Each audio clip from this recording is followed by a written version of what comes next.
तो अब हम देखते हैं प्रोग्रामिंग 8051 टाइमर्स। टाइमर की प्रोग्रामिंग कैसे करते हैं। तो टाइमर अभी हमने स्टडी करे भी नहीं है, तो सबसे पहले हम टाइमर की स्टडी कर लेते हैं थोड़ा थोड़ा। टाइमर दो टाइप के होते हैं 8051 के अंदर, टाइमर जीरो और टाइमर वन। ठीक है, और वो बेसिकली क्या है, एक रजिस्टर्स होते हैं जो कि यूज करे जाते हैं टाइमर की तरह या फिर काउंटर की तरह। ठीक है, ये 16 बिट के रजिस्टर्स हैं, दोनों के दोनों, टाइमर जीरो और टाइमर वन दोनों ही रजिस्टर 16 बिट के हैं। टाइमर जीरो को एक्सेस करते हैं लो बाइट और हाई बाइट। ठीक है, यानी TL0 और TH0।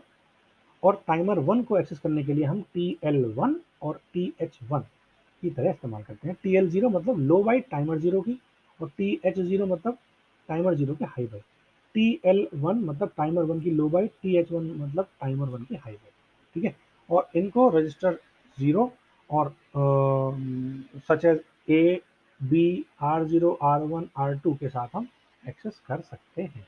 ठीक है, इनका फॉर्मेट क्या होता है, तो फॉर्मेट ये है, TH0 ऑब्वियसली हायर बाइट है तो ये D8 से लेकर D15 तक होगी, और TL0 लोअर बाइट है तो ये D7 से लेकर के D0 होगी। यही सेम चीज़ TH1 के लिए भी होगी। अगर मैं बात करूँ मोड कैसे हम डिज़ाइन करेंगे, तो मोड डिज़ाइन करने के लिए हमें, मोड डिफाइन करने के लिए टाइमर मोड रजिस्टर यानी टी मोड रजिस्टर की स्टडी करनी पड़ेगी। तो टाइमर्स जीरो और टाइमर वन दोनों को ही हम टी मोड रजिस्टर के थ्रू अलग अलग ऑपरेशंस परफॉर्म करने के लिए इस्तेमाल कर सकते हैं।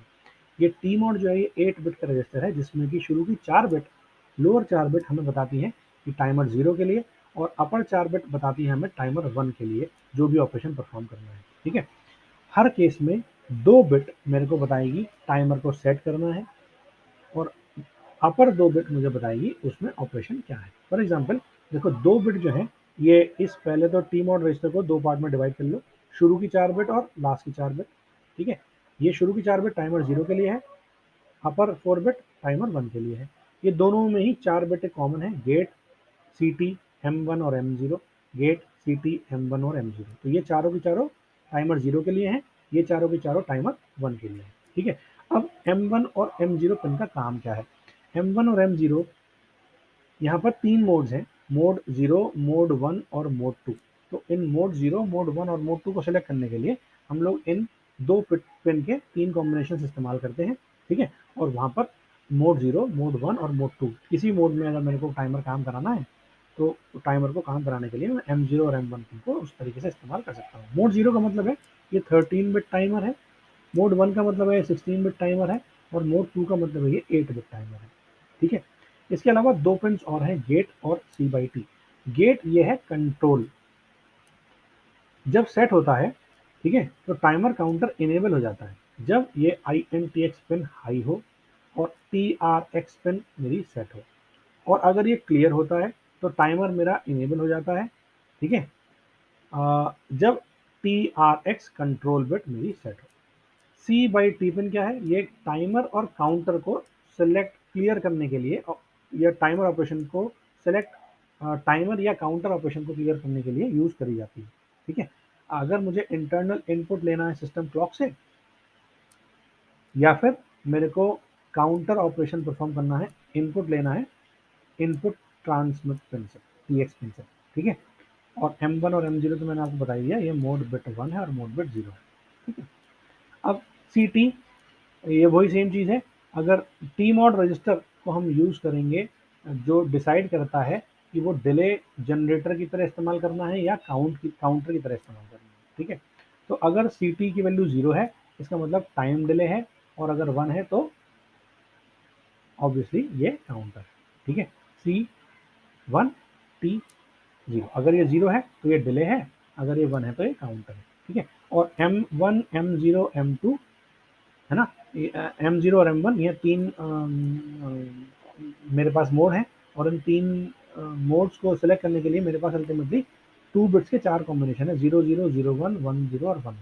ठीक है, तो यहाँ पर अगर मैं 00 सेलेक्ट करता हूँ 13 बिट यानी मोड जीरो, अगर मैं 01 लेता हूँ तो 16 बिट यानी मोड वन, अगर मैं 10 लेता हूँ तो मोड टू यानी 8 बिट। ठीक है, और अगर मैं 11 लेता हूँ तो ये स्प्लिट टाइमर मोड की तरह हम इस्तेमाल करते हैं। ठीक है, क्वेश्चन देख लेते हैं कि किस तरीके से इसके क्वेश्चंस आते हैं, है ना, प्रोग्रामिंग से related. Indicate which mode and which timer are selected for each of the following. तो अगर मैं 01 टी मॉड के अंदर, यानी टी मॉड के 8 बिट के अंदर ये 01 लोड कराता हूँ, यानी ये लोड कराता हूँ, ठीक है, तो क्या होगा, ठीक है, तो ये मेरा है टाइमर 0 के लिए, ये मेरा है टाइमर 1 के लिए, ठीक है, तो टाइमर 1 पर तो कुछ हो ही नहीं रहा, टाइमर 0 सेलेक्ट होगा, ठीक है, और मोड कौन सा होगा, 1 होगा, क्योंकि ये वाली दोनों बिट्स कौन सी हैं, मोड के लिए है, ठीक है।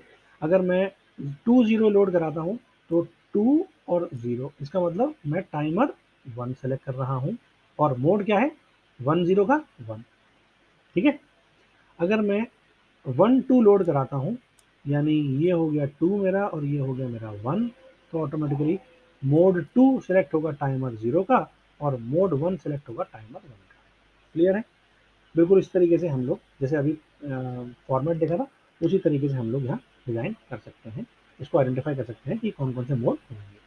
Next is find the timers clock frequency and it's period, अलग अलग क्लॉक साइकिल के लिए, अगर मेरी क्लॉक साइकिल इतनी है या इतनी है, ठीक है। तो जो मेरा क्रिस्टल ऑसिलेटर है, वो क्रिस्टल ऑसिलेटर मेरा 12 मेगा हर्ट्ज का है बाई डिफॉल्ट। अगर मैं उसको डिवाइड बाई 12 से कर दे रहा हूँ, तो ऑटोमेटिकली मेरी फ्रीक्वेंसी कितनी हो जा रही है, टाइमिंग की क्लॉक फ्रीक्वेंसी कितनी हो जा रही है, 12 मेगाहर्ट्ज की क्रिस्टल ऑसिलेटर डिवाइड बाई 12, तो ये कितना आ रहा है, 12 डिवाइड बाई 12 मतलब 1 मेगाहर्ट्ज, ठीक है। और 1 मेगाहर्ट्ज, और अगर मैं 1 मेगाहर्ट्ज के लिए टाइम निकालूं तो 1 डिवाइड बाई 1 मेगा, 1 मतलब 10 पावर 6, तो 10 पावर 6 हो गया ऊपर, 10 पावर 6 मतलब 10 पावर माइनस 6 डिवाइड बाई 1, यानी 1 माइक्रो सेकेंड, ठीक है। अगर मैं ले रहा हूँ 16, तो मुझे क्या करना पड़ेगा, 16 मेगाहर्ट्ज को 12 से डिवाइड करना पड़ेगा, तो 16 डिवाइड बाई 12 मतलब 1.33, तो 1.33 मेगाहर्ट्ज मेरी फ्रीक्वेंसी आ जाएगी, और 1 डिवाइड बाई 1.33 मेगा ये मेरा टाइम आ जाएगा, ठीक है। अगर मैं लेता हूँ 1.0592 मेगाहर्ट्ज, तो ऑटोमेटिकली 1.0592 डिवाइड बाई 12 वो मेरी फ्रीक्वेंसी आ जाएगी, और अगर मैं टाइम पीरियड निकालना चाहता हूँ तो उस फ्रीक्वेंसी को डिवाइड कर दूंगा, तो ये मेरी क्रिस्टल फ्रीक्वेंसी और टाइम आ जाएगा, टाइम पीरियड आ जाएगा अलग अलग फ्रीक्वेंसीज के लिए, ठीक है। Next is find the value for T mod, अगर मैं टाइमर 0 को मोड 2 में और क्रिस्टल को क्लॉक सोर्स की तरह इस्तेमाल करना चाहता हूँ, उसको कौन से इंस्ट्रक्शन यूज़ करने हैं स्टार्ट और स्टॉप करने के लिए, ये भी मुझे बताना है, ठीक है। तो सबसे पहले टाइमर 0 सेलेक्ट करना है, टाइमर 0 के लिए मुझे ये वाली बिट चेंज करनी पड़ेगी, मोड 2 में काम कराना है, मतलब ये वाली बिट होनी चाहिए 1 0, ठीक है। अगर मैं क्रिस्टल ऑसिलेटर यूज़ करना चाहता हूँ तो सी होना चाहिए 0, और अगर मैं गेट यानी इंटरनल यूज़ कर रहा हूँ, internal software internal instruction use कर रहा हूँ, तो मैं इस गेट वाले पिन को भी क्या करूँगा 0, यानी 0 0, ये वाला 0 गेट के लिए, ये वाला 0 सी के लिए, और ये वाली 1 0 मोड 2 के लिए, और ये चारों बिट मेरी टाइमर 0 के लिए, तो मेरा टी मॉड रजिस्टर क्या होना चाहिए, 0 2 होना चाहिए। क्लियर है। नेक्स्ट इज अगर मैं डिले कैलकुलेट करता हूँ, तो डिले कैलकुलेट करने के लिए मेरे पास दो तरीके हैं। अगर मैं हेक्साडेसिमल में करता हूँ, तो हेक्साडेसिमल में मेरे पास 16 बिट का रजिस्टर का मैक्सिमम डेटा कितना हो सकता है ये, और कितनी टाइम वो लूप चल रहा है, वो डेटा अगर मैं उस रजिस्टर को दूसरे रजिस्टर को देखूँ, तो दूसरे रजिस्टर में हेक्साडेसिमल डेटा को सब्ट्रैक्ट कर दूंगा इसमें से, और उसमें एक वैल्यू जोड़ दूंगा, और जो भी वैल्यू आई उसको 1.085 माइक्रो सेकेंड से मल्टीप्लाई कर दूंगा, तो मेरा टोटल डिले आ जाएगा।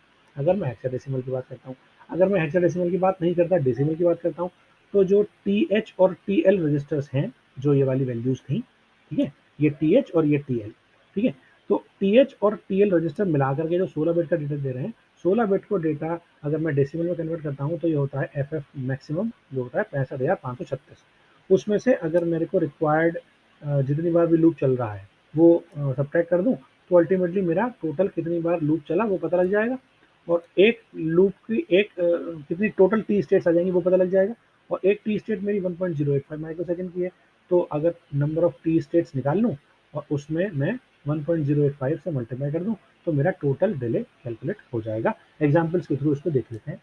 सपोज ये एग्जाम्पल है, इसमें टाइमर 0 के थ्रू एक डिले जनरेट करना है मेरे को, कितना जनरेट हुआ है वो निकालना है, ठीक है। दोनों मेथड से निकालना है, ए यानी जब मैं हेक्साडेसिमल डेटा ले रहा हूँ, बी जब मैं नॉर्मल वाला डेटा ले रहा हूँ जो डेसिमल वाला है। सबसे पहले मैंने क्या करा, P2.3 को क्लियर कर दिया, यानी 0 कर दिया, और टी मॉड के अंदर 0 1 भेज दिया, यानी टाइमर 0 मेरा मोड 1 में काम कर रहा है, 16 बिट का ऑपरेशन है, ठीक है। अब मैंने TL के अंदर 3E भेजा इमीडिएटली, TH0 के अंदर B8 भेजा इमीडिएटली, और अब मैंने P2.3 की बिट को हाई कर दिया और टाइमर मैंने TR0 को स्टार्ट कर दिया। ठीक है, अब जब यहाँ आएगा तो ये आएगा जंप ऑन नो बिट। अगर TF0 मेरा 0 नहीं है तो ऑटोमेटिकली ये क्या कर दे, यहाँ पे चला जाए, चेक करता रहे, और अगर ये 0 है तो अगेन पे चला जाए, अगर ये 0 नहीं है, 0 है तो यहाँ चला जाए। ठीक है, जंप नो बिट, अगर ये 0 नहीं है तो ऑटोमेटिकली यहाँ आ जाए, यहाँ आ जाए, सॉरी जंप कर जाए, मतलब यहाँ आ जाए, और अगर सेट हो यानी बिट 1 हो तो ये क्लियर कर दे TR0 को और TF0 को। ठीक है, और फिर 2.3 को भी क्लियर कर दे। अब अगर देखो ध्यान से तो मुझे क्या करना है, मुझे अगर हेक्साडेसिमल वाले तरीके से जाता हूँ तो FFFF में से मुझे क्या घटा देना है, ये वाला डेटा TL और TH पहले आएगा यानी B8 और TL बाद में आएगा यानी 3E। तो B8 3E डेटा को सब्ट्रैक्ट कर दे और उसमें 1 ऐड कर दे। ये जो भी डेटा आया ये टोटल मुझे नंबर ऑफ स्टेट्स पता लग जाएंगी डेसिमल में, और उसको मल्टीप्लाई कर दो किसके साथ, 1.085 के साथ, ये टोटल डिले आ जाएगा मेरा इतना। ठीक है, अगर मैं इसको डेसिमल के साथ करना चाहता हूँ तो मैंने क्या करा, मैंने TH और TL का डेटा ये लिया, इसको कन्वर्ट कर लिया डेसिमल में। ठीक है, वो आ गया ये फॉर एग्जांपल, और उसको मैंने 65,537 में सब्ट्रैक्ट कर दिया। ठीक है, तो मेरे को अल्टीमेटली टोटल डिले पता लग गया, total number of T states पता लग गई कितनी बार चल रहा है, और एक टी स्टेट कितनी देर की है, 1.085 माइक्रोसेकंड की है, तो मैंने 1.085 माइक्रोसेकंड से मल्टीप्लाई कर दिया, तो मेरा टोटल टाइम आ गया। आप देखोगे दोनों ही केसेस में टोटल टाइम मेरा सेम है। ठीक है, तो आप चाहे हेक्साडेसिमल वाले तरीके से करो, चाहे आप डेसिमल वाले तरीके से करो, बट डेसिमल वाला तरीका आसान है। क्यों? क्योंकि आपको ये डेटा भी अल्टीमेटली डेसिमल में कन्वर्ट करना है, तो क्यों ना फाइनली डेटा डेसिमल में कन्वर्ट करके ही सॉल्व कर लो। ठीक है, तो सबसे पहले आप हेक्साडेसिमल यानी बिट को सीधे सीधे डेसिमल में कन्वर्ट कर लो, और फिर उस डेसिमल में कन्वर्ट करने के बाद 65,537 को सब्ट्रैक्ट में से सब्ट्रैक्ट कर दो इस डेटा को, तो आपका अल्टीमेटली टोटल टी स्टेट्स आ जाएंगी। एक टी स्टेट का मेरा टाइम पता है कितना डिले है, तो ऑटोमेटिकली टोटल टी स्टेट्स का डिले कितना हो जाएगा वो इजीली कैलकुलेट कर सकते हो आप। ठीक है, नेक्स्ट इज, अगर आपकी क्रिस्टल फ्रीक्वेंसी 1.0592 मेगाहर्ट्ज है, ठीक है, तो कौन सी वैल्यू की ज़रूरत होगी मेरे को लोड करने के लिए रजिस्टर के अंदर, जिससे कि मैं टोटल 5 मिली सेकेंड का डिले जनरेट कर सकूं। टाइमर 0 को मुझे इस तरीके से प्रोग्राम करना है कि P2.3 पर 5 मिली सेकेंड की एक पल्स विड्थ मेरे को मिले। ठीक है, तो अल्टीमेटली मुझे क्या करना है, मुझे इस फ्रीक्वेंसी का एक टाइम पीरियड निकाल देना है। इस फ्रीक्वेंसी का टाइम पीरियड कितना है, 1.085 माइक्रोसेकंड आया। अब इस 1.085 माइक्रोसेकंड से मुझे 5 मिली सेकंड की पल्स जनरेट करनी है ना। 5 मिली सेकंड ज़्यादा है तो अल्टीमेटली में 5 मिली सेकंड का टोटल टाइम जनरेट करना है डिले, और एक टाइम का पल्स कितना है, 1.085 माइक्रोसेकंड, ये मिली सेकंड है, ये माइक्रोसेकंड है। अगर मैं ये निकालूं तो total number of T states आ जाएंगी, total number of T states आ गई, वो कितनी आ गई, फॉर एग्जाम्पल 4608 आ गया। ठीक है, अब 4608 में मुझे 65,536 में सब्ट्रैक्ट कर देना है जो भी डेटा आया ये वाला। ठीक है, और ये जो डेटा आया ये क्या हो जाएगा, ये TH और TL का डेटा होगा। ठीक है, लेकिन TH और TL का डेटा मुझे करने के लिए हेक्साडेसिमल में कन्वर्ट करना पड़ेगा पहले, तो ये जो भी आंसर आया इसका हेक्साडेसिमल कन्वर्जन करना पड़ेगा, और फिर ये डेटा हो जाएगा मेरा TL, ये डेटा हो जाएगा मेरा TH। अब आप प्रोग्राम देखो, अगर आपने ये E00 निकाल लिया तो सबसे पहले मैंने क्या करा, क्लियर करा, उसके बाद टी मॉड 01 के अंदर लोड कराया, TL के अंदर 0 लोड कराया, 00 है देखो, और TH के अंदर क्या है, 0 EE है, EE है। ठीक है, ये लोड करा दिया, उसके बाद मैंने P2.3 को सेट कर दिया और TR को 0, और फिर अगेन जब तक ये बिट मेरी 1 ना हो तब तक मैं चेक करता रहा। 1 हो गई तो यहाँ आ जाए, ये P2.3 को क्लियर कर दे, TR0 और TRF को 0 कर दे। ठीक है, क्लियर है। इस तरीके से we can design program. Ultimately मुझे ये वाली वैल्यू निकालनी है कि इस वैल्यू को मुझे क्या करना है जिससे कि मैं 5 मिली सेकेंड का जनरेट कर पाऊँ डिले, और P2.3 को मेरे को भेजना है, तो पहले P2.3 को मैंने क्लियर कर दिया है ना, और P2.3 सेट कर देंगे जब हम ये दोनों डेटा भेज देंगे, उसके बाद P2.3 को सेट कर दिया है ना। जब ये डेटा पूरा लूप चल जाएगा तो P2.3 को अगेन रीसेट कर दिया, क्लियर कर दिया। तो इस तरीके से we'll repeat the same process again and again. एक प्रोग्राम और देख लेते हैं, एक एग्जाम्पल। मैं क्रिस्टल फ्रीक्वेंसी को ये ले रहा हूँ, मेरे को एक स्क्वायर वेव जनरेट करनी है जिसमें 2 किलोहर्ट्ज़ की फ्रीक्वेंसी लेनी है P1.5 पे। ठीक है, अब अगर आप 1 2 किलोहर्ट्ज़ की फ्रीक्वेंसी लेते हो तो 1/2 किलोहर्ट्ज़ की फ्रीक्वेंसी कितनी हो जाएगी, मतलब 500 माइक्रोसेकंड का डिले आपको मिल जाएगा। एक टाइम टी स्टेट मुझे पता लग जाएगा, एक पीरियड पता लग जाएगा, है ना? इसमें ऑन भी है और ऑफ भी शामिल है, ठीक है? आधे टाइम के लिए ऑन और आधे टाइम के लिए ऑफ, क्योंकि मुझे स्क्वायर वेव जनरेट करनी है। मुझे ये टोटल टाइम पता लग गया 500 माइक्रोसेकंड का, ठीक है? मुझे स्क्वायर वेव जनरेट करनी है, मतलब एक आधे टाइम के लिए ऑन रहे, आधे टाइम के लिए लॉजिक ज़ीरो रहे, ऑफ रहे, ठीक है? तो 250 माइक्रोसेकंड की पल्स जनरेट करनी है। अब 250 माइक्रोसेकंड की पल्स जनरेट करने के लिए मैंने क्या करा, 1.085 माइक्रोसेकंड से डिवाइड कर दिया। क्यों? क्योंकि इसकी फ्रीक्वेंसी 1.0592 थी, इसके टाइम पीरियड कितना था, 1.085 माइक्रोसेकंड था। ये वैल्यू कितनी आई, 230 आई। इस 230 को मैंने इसमें सब्ट्रैक्ट कर दिया, तो ये वैल्यू आंसर आ गई। इसको मुझे क्या करना है, इसको मुझे हेक्साडेसिमल में कन्वर्ट कर देना है, और ये हेक्साडेसिमल का डेटा आ गया, ये मेरा TL हो जाएगा और ये मेरा TH हो जाएगा, ठीक है? तो मैंने पहले टी मॉड सेलेक्ट कर लिया, टाइमर 1 मोड 1 में 16 बिट में, उसके बाद मैंने एल के अंदर, TL के अंदर ये डेटा लोड करा दिया और TH के अंदर ये डेटा लोड करा दिया।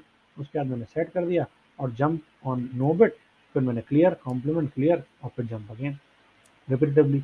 तो जब मैं रिपीट करता रहूँगा बार बार, तो ये मेरे को एक बार ऑन, एक बार ऑफ, एक बार ऑन, एक बार ऑफ, एक बार ऑन, एक बार ऑफ, और ये ड्यूरेशन कितनी आ गई, जितना डिले था। डिले कितनी देर का था, इतनी देर का था, वो कितनी थी, 250 माइक्रोसेकंड, वो हमने निकाल लिया ऑलरेडी।